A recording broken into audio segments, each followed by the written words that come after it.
Es gibt eine Stelle in Jerusalem, die für 3 große Weltreligionen geheimnisumwittert ist. Sie hat große Bedeutung für jeden Menschen, auch wenn das den allermeisten unbekannt ist. Wir finden sie in Jerusalem unter dem sogenannten Felsendom. Sie haben bestimmt Bilder vom Felsendom gesehen, denn er ist ein Wahrzeichen Jerusalems. Die Bedeutung des Felsendoms ist aber weniger bekannt. Die Stelle, auf der der Felsendom steht, birgt eine Geschichte, die Sie kennen sollten, weil sie für Ihr Verhältnis zu Gott und Jesus Christus überaus wichtig ist. Heute gehen wir auf die Frage ein: Wird es einen neuen Tempel in Jerusalem geben?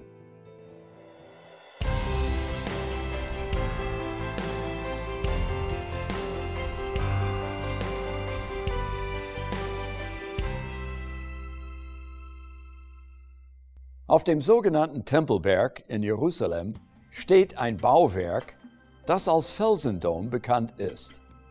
Im Innern dieses Bauwerks liegt ein nackter Fels, der einmal den Gipfel eines steilen Hügels bildete. Im Laufe vieler Jahrhunderte hat man hier mehrmals gebaut und zerstört, sodass der Hügel heute ganz anders aussieht als früher. Diese Stelle ist wohl das faszinierendste Grundstück auf dem ganzen Planeten. Jerusalem, der Tempelberg, Kulisse für Märchen und Legenden, aber auch für wahre Geschichten. Wenn Jerusalem die Zielscheibe biblischer Prophezeiungen ist, dann sind der Tempelberg und der Boden unter dem Felsendom der Mittelpunkt dieser Zielscheibe. Das klingt wohl ein bisschen dramatisch, nicht wahr? Und doch stimmt es. Es ist zwar wichtig, dass Sie wissen, was im Nahen Osten geschieht, welche Regimewechsel, Aufstände und Kriegsgefahren es gibt. Aber noch wichtiger ist es zu verstehen, warum dies alles geschieht und was es über Gottes großen Plan für Ihr Leben offenbaren kann.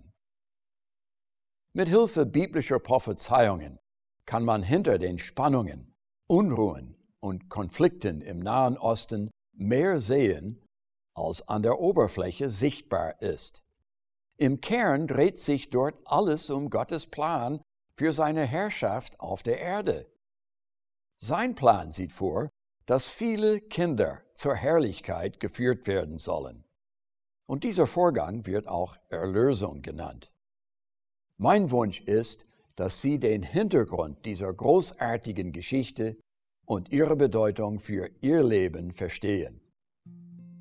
Im Innern des Felsendoms findet man einen nackten Felsen, der zu einer großen Gesteinsfläche gehört. Nach jüdischer Tradition markiert dieser Fels die Stelle, an der der Erzvater Abraham seinen Sohn Isaak geopfert hätte, wenn Gott ihn nicht in letzter Sekunde daran gehindert hätte.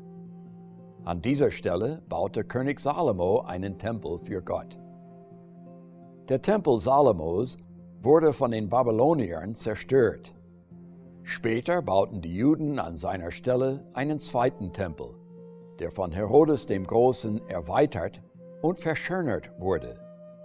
Das war der Tempel, den Jesus häufig aufsuchte und der in den Evangelien und der Apostelgeschichte im Neuen Testament erwähnt wird. Dieser Tempel wurde im Jahr 70 nach Christus zerstört, als die römischen Legionen Jerusalem belagerten, erstürmten und ausplünderten. Danach gab es dort 200 Jahre lang keine Juden mehr.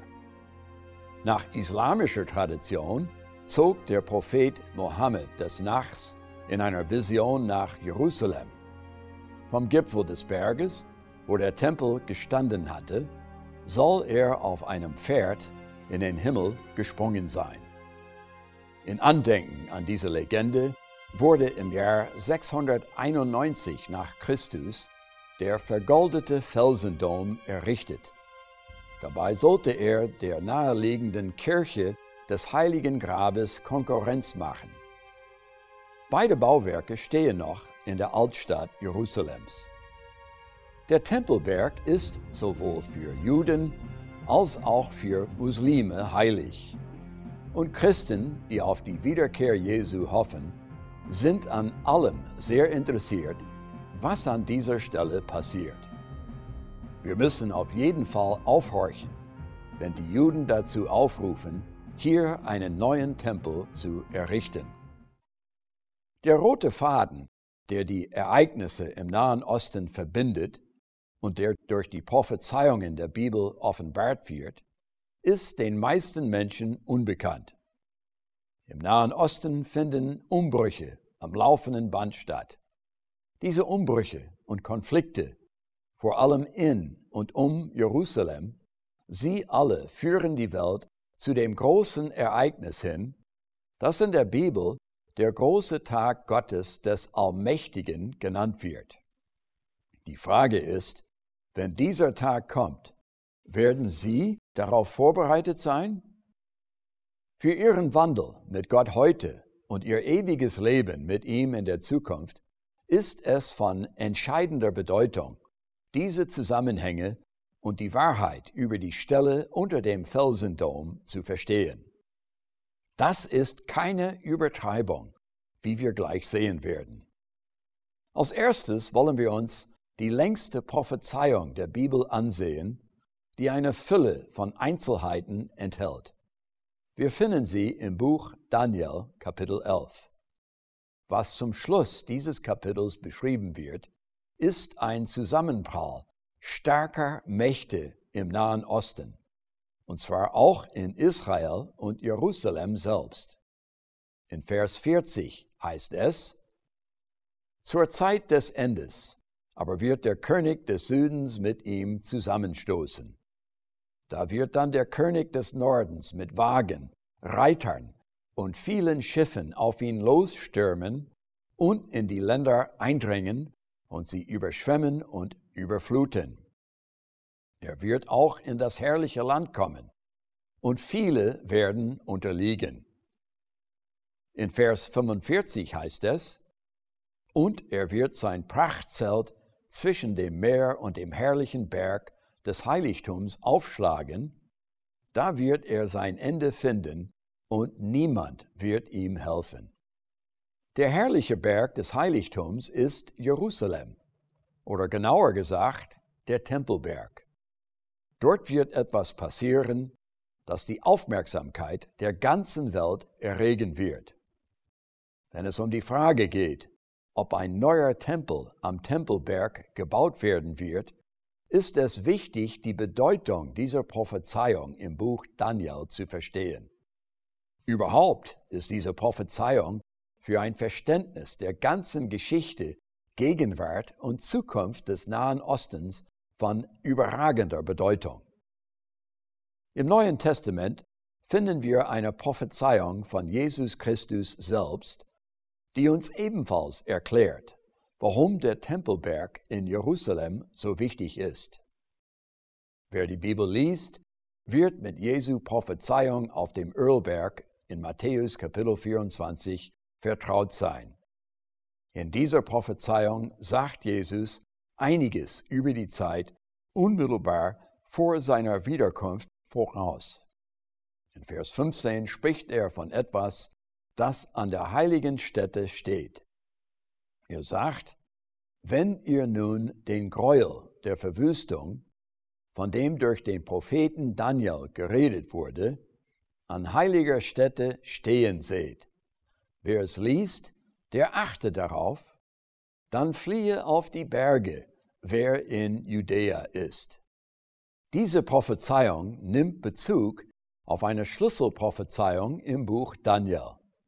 Einige Jahrhunderte vor der Zeit Christi machte Daniel in Babylon eine Weissagung, die sich lange nach seinem Tod und nach dem Wiederaufbau des Tempels in Jerusalem erfüllte. Jerusalem war der Mittelpunkt eines Gebietes, das immer wieder umkämpft war, auch in der Zeit nach der Rückkehr der Juden aus der babylonischen Gefangenschaft. Ein Teil der Prophezeiung Daniels wurde von einem Herrscher namens Antiochus Epiphanes erfüllt, der Jerusalem überfiel und den Tempel und seinen Altar entweihte. Die Schändung des Altars geschah durch die Darbringung eines Opfers aus Schweinefleisch. Diese Untat spiegelt sich in Daniel 11, Vers 31 wider, wo von der Abschaffung des täglichen Opfers und der Aufstellung eines Gräuelbildes der Verwüstung die Rede ist. Diese Prophezeiung wurde im Jahr 167 vor Christus erfüllt, als Antiochus Epiphanes durch die Tore Jerusalems marschierte, 80.000 Menschen niedermetzelte und den Tempel mit einem Götzenopfer entweihte. Diese schreckliche Gräueltat war ein Vorläufer des Ereignisses, das Jesus für die letzten Tage ankündigte. Matthäus Kapitel 24, Vers 15 offenbart, dass es noch in der Zukunft liegt. Als sich Jesus auf die Prophezeiung Daniels bezog, machte er noch eine Aussage, die von Bibellesern häufig übergangen wird. Wer das liest, der merke auf.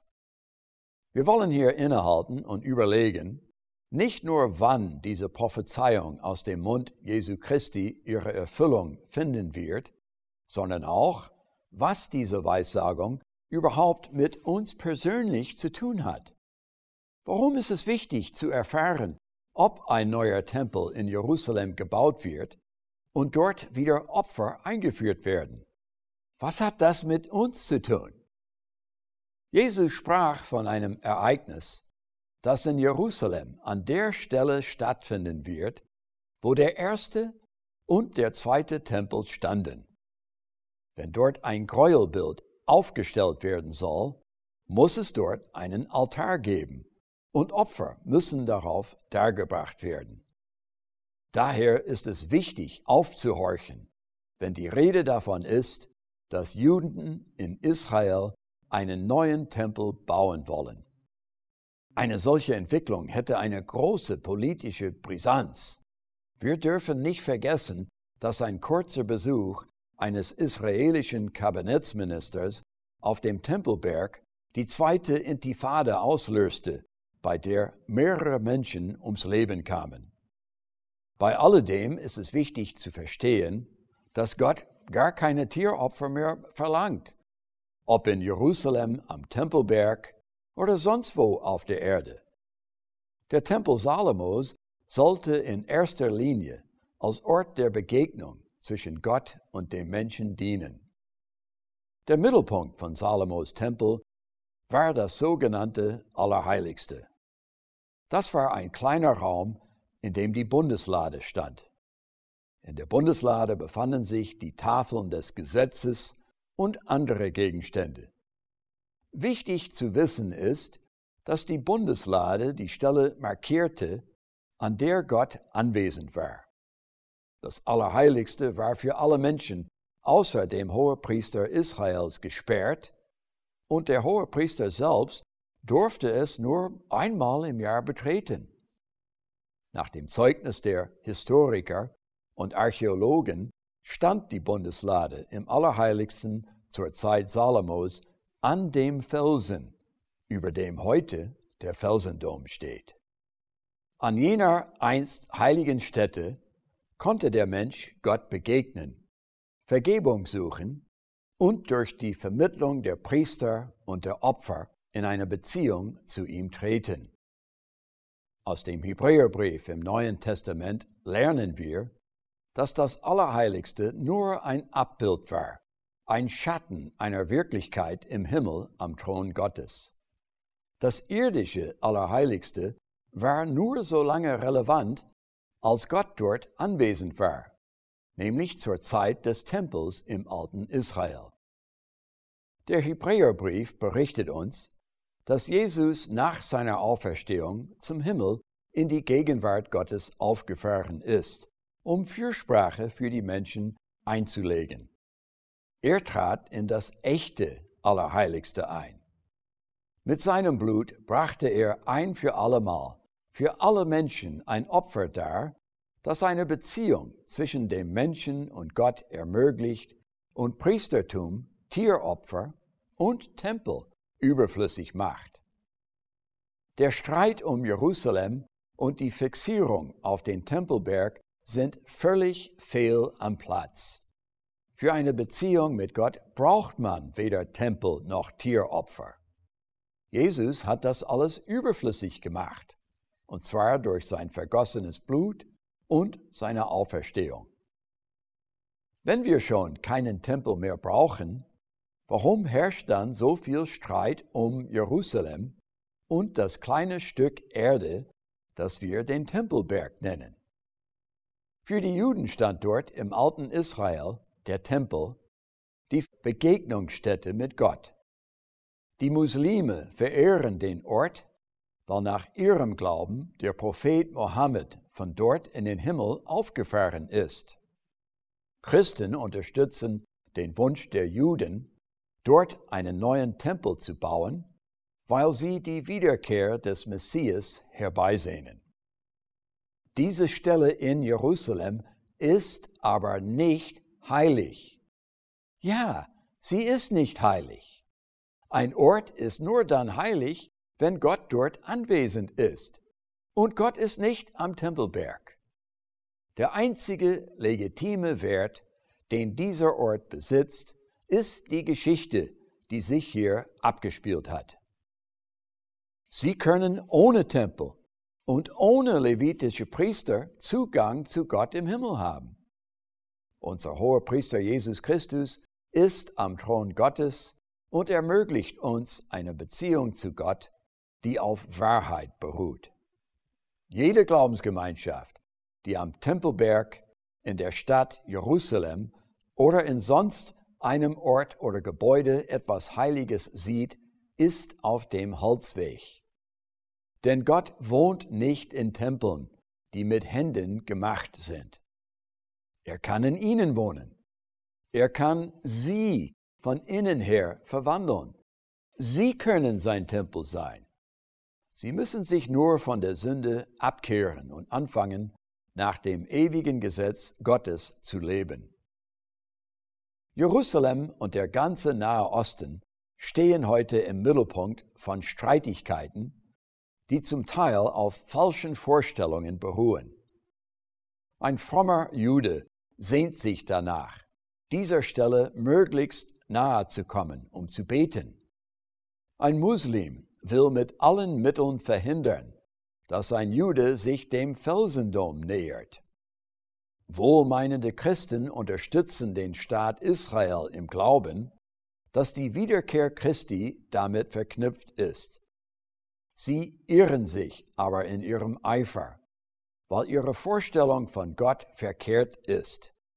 Sie helfen aber, Zustände herbeizuführen, die im Buch Offenbarung beschrieben werden. In Offenbarung Kapitel 16 lesen wir dazu: Und der 6. Engel goss seine Schale aus auf den großen Strom Euphrat, und sein Wasser vertrocknete, damit den Königen vom Aufgang der Sonne der Weg bereitet würde. Und ich sah aus dem Maul des Drachen und aus dem Maul des Tieres und aus dem Maul des falschen Propheten 3 unreine Geister herauskommen, gleich Fröschen. Es sind nämlich dämonische Geister, die Zeichen tun und ausgehen zu den Königen der Erde und des ganzen Erdkreises, um sie zum Kampf zu versammeln an jenem großen Tag Gottes, des Allmächtigen. In Vers 15 sagt Jesus: Siehe, ich komme wie ein Dieb. Glückselig ist, wer wacht und seine Kleider bewahrt, damit er nicht entblößt einhergeht und man seine Schande sieht. Jesus weinte einmal über Jerusalem, weil er die Stadt liebend gerne vor den Leiden bewahrt hätte, die ihr bevorstanden. Wir können davon ausgehen, dass er wegen der Streitigkeiten zwischen Menschen unterschiedlichen Glaubens immer noch über die Stadt trauert. Wenn sich die Armeen der Welt nach Jerusalem zum letzten Kampf gegen Gott versammeln, werden sie, liebe Zuschauer, den Schutz, den Segen und die Liebe Gottes dringend brauchen. Fangen Sie deswegen schon heute an, eine Beziehung zu Gott zu pflegen. Aus den Prophezeiungen der Bibel wissen wir, dass Gott alle Völker richten wird. Schieben Sie also eine Umkehr nicht vor sich her. In dieser Sendung richten wir unser Augenmerk auf Jerusalem und den Nahen Osten. Diese Region steht im Mittelpunkt der biblischen Prophezeiungen für die Endzeit. Dem Heiligen Land stehen unruhige Zeiten bevor. Sie können einen Einblick in die Zukunft dieser Region bekommen. Dazu bieten wir Ihnen unsere kostenlose Broschüre Krisenherd Nahost. Was sagt die Bibel über seine Zukunft an?